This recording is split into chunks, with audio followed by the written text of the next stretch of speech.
Dua kali. Panjang lebar menangkan kata ke BBM. Tak jadi mengaku. Tanggal berapa Wan? Oke.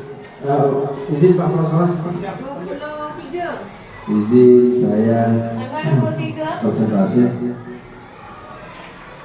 Assalamualaikum warahmatullahi wabarakatuh. Waalaikumsalam warahmatullahi wabarakatuh. Selamat pagi menjelang siang Bapak Ibu semuanya. Puji syukur sudah intinya kita ucapkan kehadiran Allah SWT. Berkat rahmat dan karunia-Nya dia juga kita bisa berkumpul di ruangan majelis guru. Salam dan salam tidak lupa kita ucapkan kepada Nabi besar Muhammad dengan mengucapkan Allahumma shalli ala sayyidina Muhammad wa ala ali sayyidina Muhammad. Yang sama-sama kita hormati Bapak Kepala Sekolah SDN 010 Kundur Barat, yang sama-sama kita hormati Bapak Ibu Majelis Guru beserta tata usaha yang sudah berkenan hadir terus menyimak paparan saya mengenai budaya positif. Tugas ini merupakan tugas dari guru penggerak yang harus saya sampaikan. Artinya Bapak Ibu, saya di sini bukan menggurui, bukan menunjuk, bukan mengajari Bapak Ibu tentang apa yang akan saya sampaikan. Di sini saya juga harus banyak belajar dan juga minta masukan ke Bapak Ibu, pertama kepala sekolah selaku pimpinan di SDN 10 Barat. Baiklah Bapak Ibu, ini merupakan tugas dari modul 1-4 yang berjudul budaya positif. Budaya positifnya artinya membudayakan hal-hal baik yang ada di lingkungan sekolah, terutama kepada peserta didik kita. Kenapa budaya positif ini harus mulai dari kita sendiri? Karena sifatnya anak itu meniru. Apa yang akan dilakukan gurunya itu juga akan dia lakukan. Saya lanjut. Sebelum kita beranjak ke materi, ingin saya sampaikan karena kurikulum baru kita itu kurikulum Merdeka Belajar.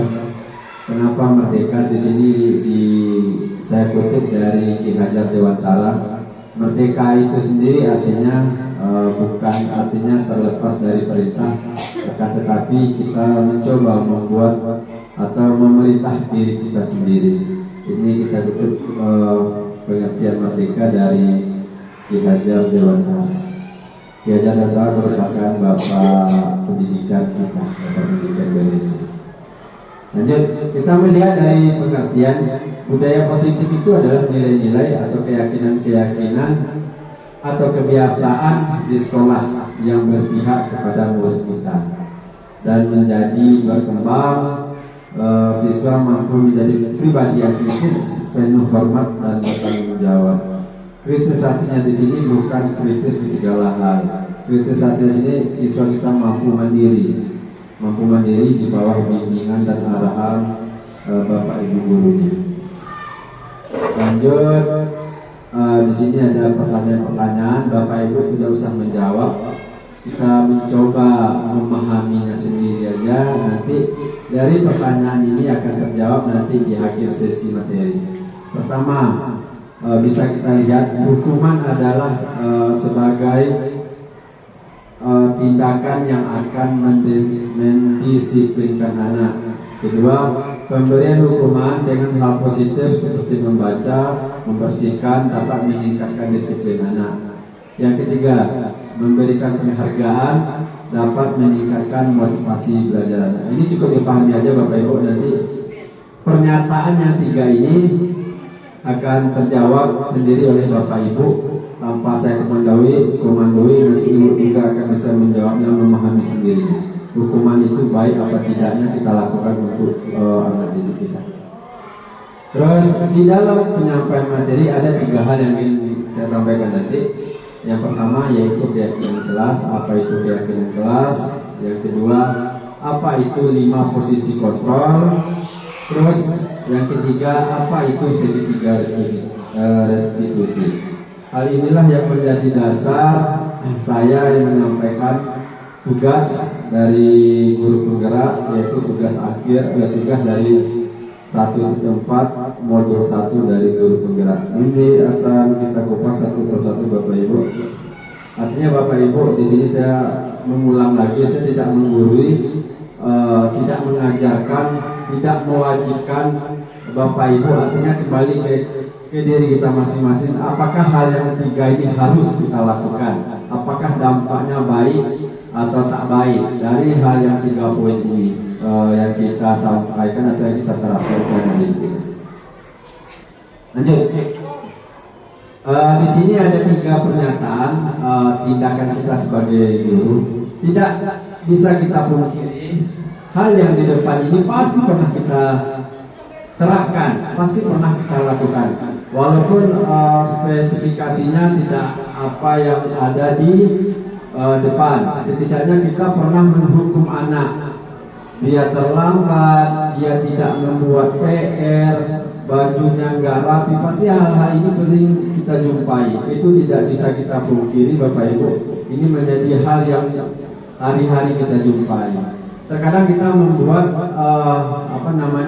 setelah anak-anak itu melakukan kesalahan, kita selalu beranggapan memberikan hukuman. Menurut kita hukuman itulah yang akan membuat mereka disiplin. Nah, ini mindset ini atau pemikiran ini yang nanti akan kita rubah perlahan-lahan. Artinya kita manusia dan siswa kita juga bukan robot yang harus mengikuti kita seutuhnya. Karena siswa kita ini beragam. Beragam artinya dalam pemikirannya, tingkah lakunya tidak sama. Jadi kita perlu melakukan hal yang berbeda-beda. Jangan kita samaratakan, karena anak kita ini semuanya tidak sama.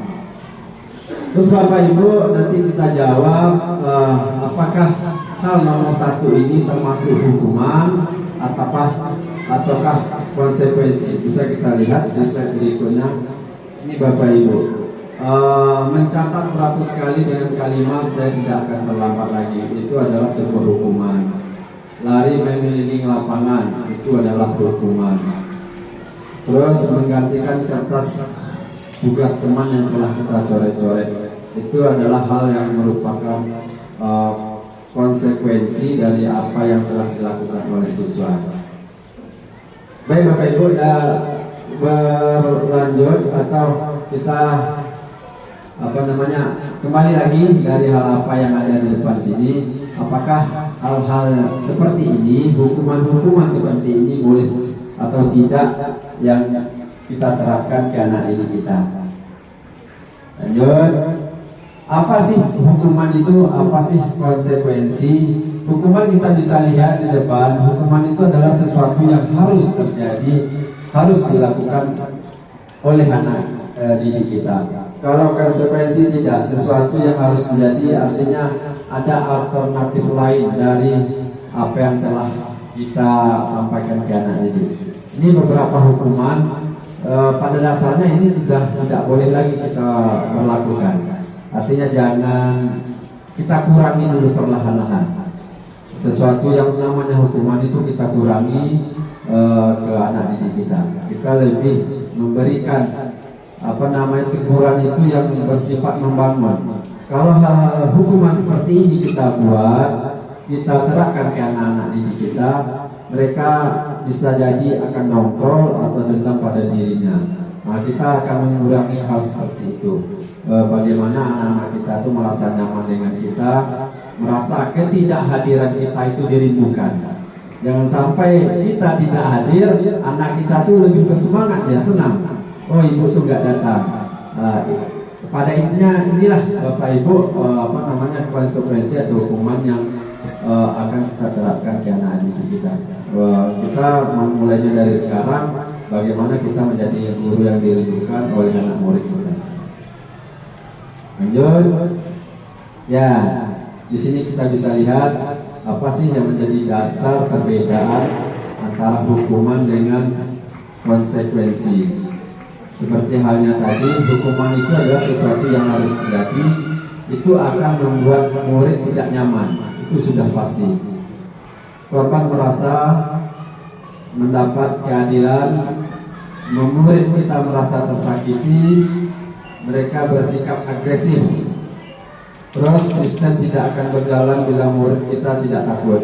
Inilah semungkin hal-hal dasar yang kita harapkan dari hukuman yang kita berikan ke anak didik kita. Ini menurut yang kami pelajari, ini hal-hal negatif. Ini harus kita kurangi perlahan-lahan. Bagaimana sebaiknya? Sebaiknya itu yaitu merupakan di sini, di restitusi. Nah, kita harus bisa menguatkan apa yang telah diperbuat anak didik kita itu, kesalahan itu merupakan tidak boleh diulangi lagi di masa akan datang.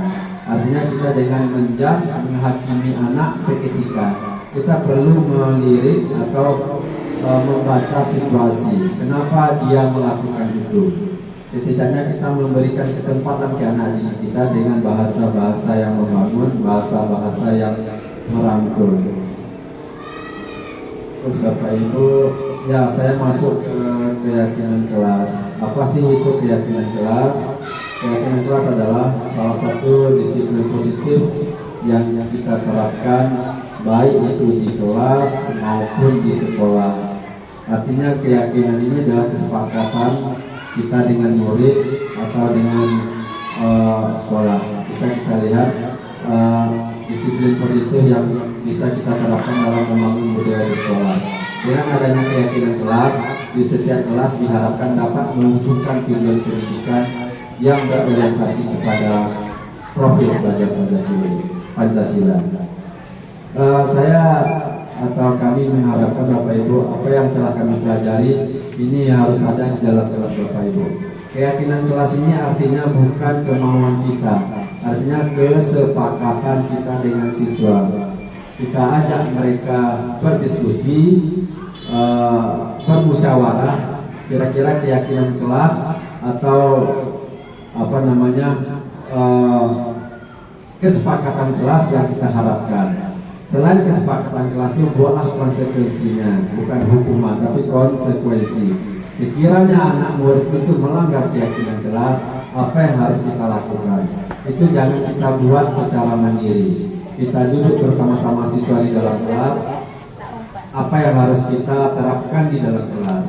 Artinya kalau kita membuat secara mandiri, itu artinya aturan kita sendiri. Kalau kita sepakat dengan anak-anak, itu kan aturan kita dengan anak-anak di dalam kelas. Lanjut Bapak Ibu.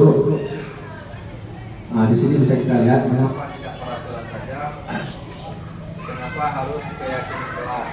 Bisa kita lihat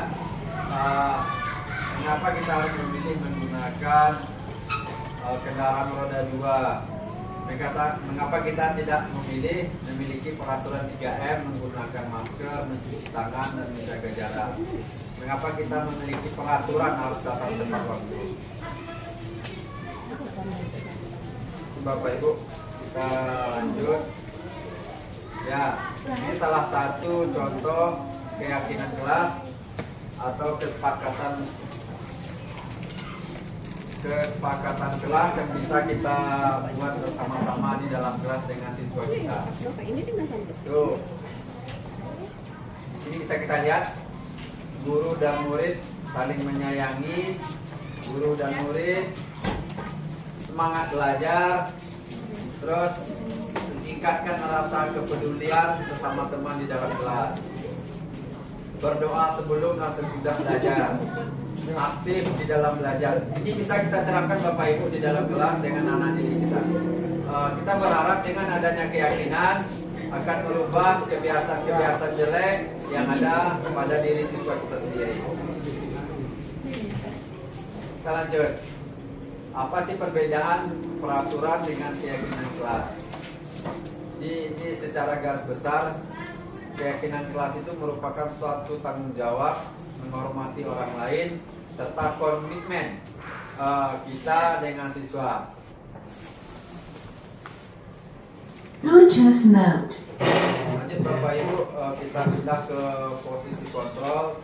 Di posisi kontrol itu ada 5 unsur yang akan kita lihat. Pertama, sebagai penghukum. Yang kedua, sebagai pembuat orang merasa bersalah. Yang ketiga, sebagai teman. sebagai pemantau, dan sebagai manajer. Bapak Ibu bisa melihat di depan, kira-kira pada saat ini kita ada di posisi mana? Apakah kita sebagai manajer, apakah kita sebagai pemantau, sebagai teman, sebagai membuat orang merasa bersalah, sebagai penghukum. 5 posisi kontrol ini pada dasarnya posisi kita dengan murid, bukan posisi kita dengan teman atau kepala sekolah. Ini yang diutamakan untuk murid dulu. Nanti setelah kita berhasil menerapkannya ini pada murid, insya Allah di lingkungan kerja, baik dengan rekan sejawat, dengan pimpinan, ini akan sendirinya mengalir. Kalau kita sudah menerapkannya ini kepada anak-anak, tidak bisa kita pungkiri Bapak Ibu. Hal ini mungkin sudah kita hari-hari. Kita sering menghati, terlambat datang kita marahi, lalu kita hukum, kamu menyapu, kamu memilih sampah. Kalau menurut kami hal-hal itu bukan membuat mereka merasa berkurang ketidakdisiplinnya, maka mereka itu merasa ada sesuatu yang mengganjal. Saya setiap terlambat selalu dimarahi. Itu yang ada di mindset anak-anak kita. Kita artinya bukan merubah langsung, karena anak kita bukan robot, dia manusia biasa sama dengan kita. Perlu kita dekati hal-hal yang mendekati. Di sini menurut kami 2 hal ini yang perlu kita hindari, karena di sini sudah dijelaskan ini salah satu menurut yang kami pelajari, kita sebagai guru gagal. Kenapa gagal? Bukan gagal artinya kita menyampaikan ilmu ke anak-anak. Gagal artinya kita mendekati anak. Pernah saya kutip juga, ini salah satu murid yang membuat kita merasa tidak dirindui. Intinya kita pada guru, ketika kita tidak datang, kita terlambat, kita itu dicari. Kok ibu itu belum datang, kok dia nggak masuk kelas, itu yang kita harapkan pertama sekali. Jangan sampai kita terlambat, kita nggak hadir, alhamdulillah ibu itu nggak datang, kami nggak belajar. Nah, itu hal-hal yang harus kita hindari. Yang harus kita lakukan, bagaimana ketidakhadiran kita, mereka mencari-cari kita. Ini yang harus kita hindari ya Bapak Ibu, pelan-pelan. Hukuman yang akan kita berikan kita ganti dengan pendekatan, bagaimana dia merasa dekat dengan kita. Terus Bapak Ibu, ini hal yang positif yang harus kita terapkan ke anak didik kita. Bagaimana kita itu sebagai teman dengan murid, bagaimana kita itu sebagai pemantau, sebagai manajer, dapat kita memberikan statement-statement apa sih, bagaimana sih menerapkan kita sebagai teman dengan murid. Nah, ini ada kalimat-kalimat, ayolah lakukan ini demi ibu. Masa kamu tidak mau? Ingat, tidak ibu pernah bantu. Nah, ini hal-hal artinya bahasa-bahasa yang mendekati, menyentuh kalbu atau menyentuh anak-anak. Bagaimana mereka merasa dekat dengan kita. Jangan sejak dia terlambat kita hati dia. Bagaimana dia belajar, pertamanya kita sudah marahi. Tentu saja pelajaran kita dia tidak konsentrasi lagi. Ini mungkin hal-hal perlahan-lahan Bapak Ibu kita terapkan di kelas, bagaimana anak itu merasa nyaman di dalam kelas. Lanjut, tugas. Ya, ini pernyataan-pernyataan yang ada. Saya kecewa sekali dengan kamu. Ini hal-hal yang kita hindari ya Bapak Ibu ya, dengan anak-anak. Ini salah satu contoh membuat orang merasa bersalah. Kamu tidak pernah melakukannya. Ayolah lakukan ini demi ibu. Kalau sebagai manajer, bagaimana kamu bisa menyelesaikan masalah ini? Artinya Bapak Ibu, ketika anak kita membuat masalah, kita minta dia mencari jalan keluarnya. Jangan dari kita dulu. Setelah mereka tidak menemukan penyelesaian masalah itu, barulah kita memberikan gambaran-gambaran dalam penyelesaian masalah. Artinya jangan kita menyelesaikan dulu, biar anak kita yang mencari solusi dari permasalahannya sendiri. Lanjut, segitiga restitusi. Segitiga restitusi adalah merupakan proses menciptakan kondisi murid untuk memperbaiki masalahnya sendiri. Boleh saya artikan sedikit sebelumnya, ini mendekati segitiga restitusi ini adalah cara kita menyelesaikan permasalahan yang dihadapi oleh murid kita sendiri. apa yang setelah saya sampaikan sebelumnya, permasalahan sama murid jangan sampai kita yang menyelesaikan dulu. Kita bagian dari penengah aja. Kita mencoba menggali potensi diri mereka, biar mereka yang menyelesaikan masalahnya sendiri dulu. Bagaimana dia bisa menemukan jalan keluar dari permasalahannya. Setelah mereka merasa buntu, tidak dapat ide untuk keluar dari barulah kita memberikan stimulus. Jangan kita menyelesaikan langsung permasalahan yang dihadapi oleh murid kita. Kita gali dulu kenapa dia melakukan kesalahan. Nah, ini bentuknya Bapak Ibu segera sisi. Ini merupakan pertanyaan-pertanyaan pemantik ketika anak kita ada merasa bersalah. Pertama, kita melakukan menstabilkan identitas. Kita memberikan pernyataan-pernyataan seperti ketika anak kita melakukan kesalahan, kita pancing dia dulu dengan kalimat-kalimat yang ada di dalam ini. Biarkan mereka menemukannya sendiri dulu dari permasalahan. Saya lanjut Bapak Ibu, ini merupakan contoh, saya next saja. Nah, ini bisa kita lihat video singkat Bapak Ibu dari apa sih, bagaimana sih ke posisi 5 posisi kontrol itu sebenarnya.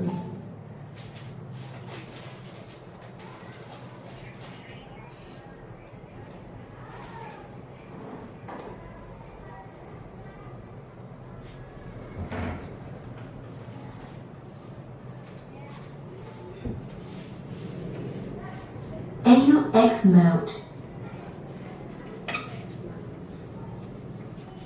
Salam bahagia Ibu dan Bapak guru hebat.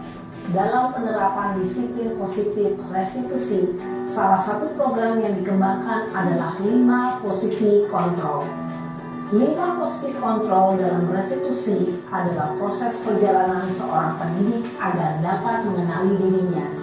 Pada video kali ini, kita akan membahas tentang 5 posisi kontrol yang dikembangkan oleh Diane Gosson dan contoh penerapannya.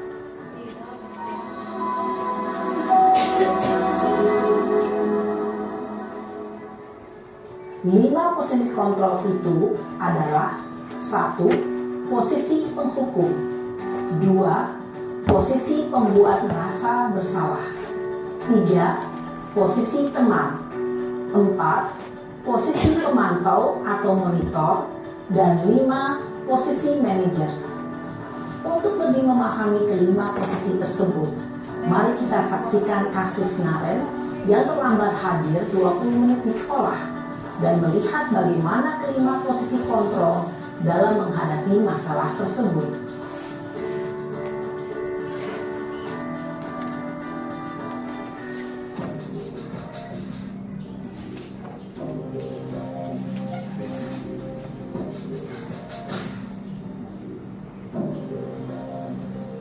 Naren! Sini kamu! Selamat pagi, Bu. Selalu terlambat. Kamu deh, pasti terlambat. Maaf, Bu. Saya... Apa? Apa coba? Alasan kamu apa lagi? Kapan sih kamu tidak terlambat? Malas sekali ya kamu jadi anak. Saya... Dasar pemalas. Gak kapok-kapok sih kamu. Sudah berapa kali terlambat?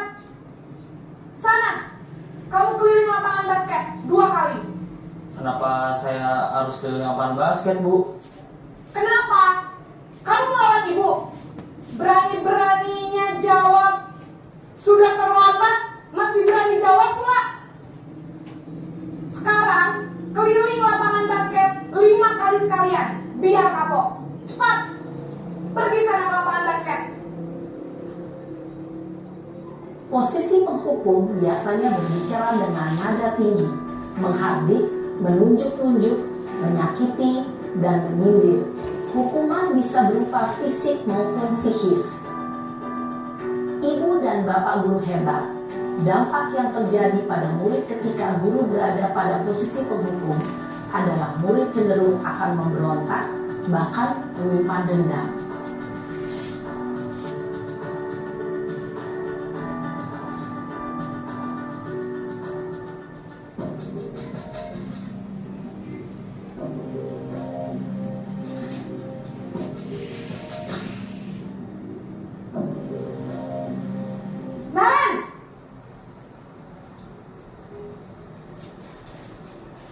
Selamat pagi, Bu. Naren, kamu kenapa terlambat lagi, nak? Ya Tuhan, Naren, kamu senang ya bikin ibu susah ya?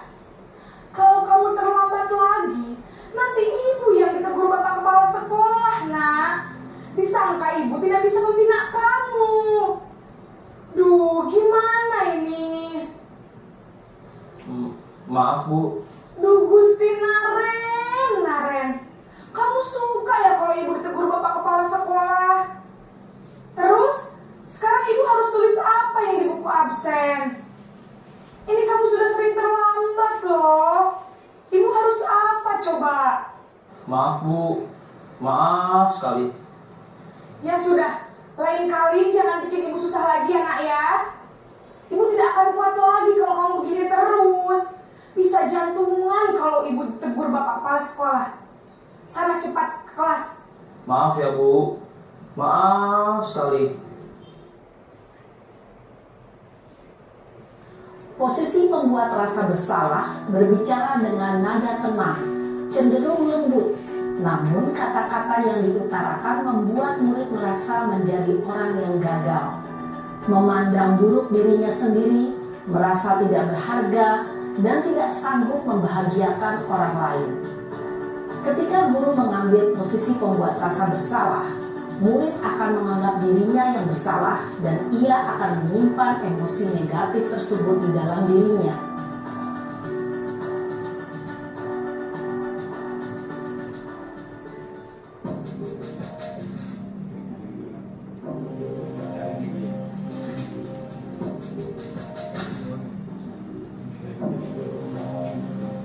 Naren!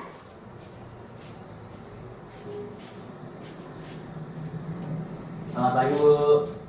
Wah, sudah jam berapa ini, nak?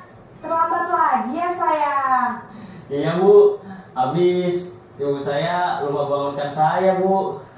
Kamu malah menyalahkan ibu kamu. Kamu bukannya anak yang larinya paling kencang. Kok terlambat sih? Iya, Bu. Saya memang terlambat bangun tadi. Jadi, biarpun saya lari kencang, tetap gak kekejar, Bu. Ya sudah sana. Nanti lain kali larinya lebih kencang lagi ya. Biar gak terlambat lagi. Bikin senang ibu. Demi ibu. Bisa kan? Bisa lah, Bu. Ya sudah sana masuk kelas. Ibu beresin urusan absen kamu. Kamu ini ada-ada saja.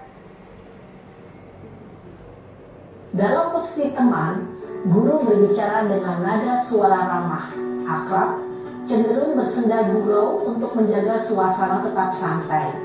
Murid akan merasa senang, aman, dan akrab dengan guru. Identitas yang tercipta adalah identitas sukses atau berhasil. Namun, perlu diingat, karena ini masih dorongan eksternal, maka ada faktor ketergantungan dari murid kepada orang tertentu. Di sini guru absennya, sehingga di lain waktu murid bisa berperilaku baik, namun hanya kepada orang-orang tertentu saja.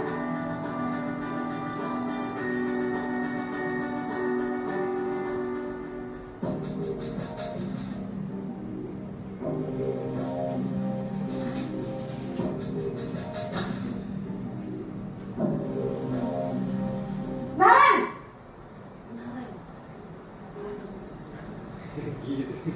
Selamat pagi, Bu. Naren, apa peraturan sekolah kita tentang jam berapa kita harus masuk sekolah, nak? Kita harus di sekolah jam 7, Bu. Iya betul, sekarang sudah jam 7.20. Naren sudah tahu konsekuensinya jika terlambat hadir. Paham, Bu. Saya harus tinggal kelas pas jam istirahat selama 20 menit. Iya benar, konsekuensinya demikian. Jadi nanti jam 9.30 pas istirahat, kamu harus tinggal di kelas, kerjakan tugas tambahan untuk ketertinggalan kamu, ya? Baik, Bu. Posisi pemantau mengandalkan penghitungan atau data untuk mengontrol murid.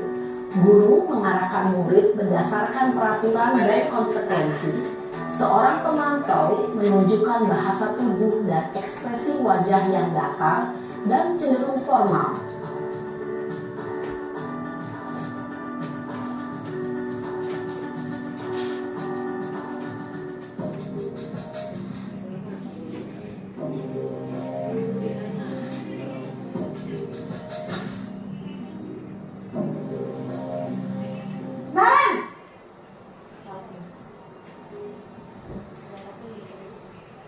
Pagi Bu. Selamat pagi Naren. Maaf Bu, saya terlambat. Iya, sekolah masuknya jam 7, sekarang sudah jam 7.20. Jadi sekarang bagaimana ini Naren? Maaf Bu, saya lupa setel alarm saya semalam. Baiklah, menurut kamu, keyakinan sekolah yang mana yang perlu kamu tingkatkan? Menghargai diri sendiri dan orang lain mungkin ya Bu. Setuju. Jadi, apakah Naren meyakini prinsip saling menghormati tersebut? Iya Bu, saya meyakininya. Apakah Naren bersedia memperbaiki masalah keterlambatan ini? Bersedia Bu. Bagaimana kamu akan perbaiki masalah keterlambatan ini? Saya akan coba untuk tidak lupa menyetel alarm saya Bu. Baik, kalau Naren lupa menyetel alarm di rumah, ada orang yang kira-kira bisa bantu mengingatkan tidak? Ada Bu, kakak saya, Kak Emma. Ada lagi selain Kak Emma? Selain Kak Emma, ada ibu saya. Baik, jadi yang mengingatkan Naren adalah Kak Emma dan ibu kamu ya? Kira-kira akan mulai start alarm kapan nih Naren? Setelah pulang sekolah, akan segera saya lakukan. Baik, jadi Naren akan setel alarm untuk bangun besok pagi dan akan diingatkan oleh kakak dan ibunda Naren ya. Ada lagi yang mungkin perlu dilakukan Naren agar tidak terlambat bangun lagi. Tidak ada Bu.